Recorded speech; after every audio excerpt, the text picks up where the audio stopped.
এক গ্রামে এক দাদি আর দাদা থাকত। দাদি খুব যত্ন করে মাটিতে একটি সোনার আপেল গাছ লাগালেন। ঠিক তখনই দাদাও একটি সোনার ডালিম গাছ লাগাল। দাদি প্রতিদিন নিয়ম করে তার গাছে পানি দিতেন আর যত্ন নিতেন, কিন্তু দাদা সারা দিন মদ খেয়ে মাতাল হয়ে পড়ে থাকত। তার গাছের কোনো খবরই নিত না। কিছুদিন পর দাদির গাছটি অনেক বড় হল, আর তাতে চিকচিক করা অসংখ্য সোনার আপেল ধরল।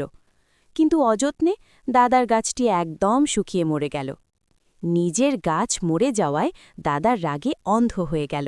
সে মাঝরাতে দাদির সাধের সোনার আপেল গাছটি কুড়াল দিয়ে কেটে নিয়ে পালিয়ে গেল। সকালে উঠে নিজের কাটা গাছ দেখে দাদি অঝরে কাঁদতে লাগলেন। দাদির খুব মন খারাপ, কারণ আপনারা কেউ তার ভিডিওতে লাইক বা চ্যানেলটি সাবস্ক্রাইব করেননি। প্লিজ দাদির জন্য একটি লাইক দিয়ে দিন।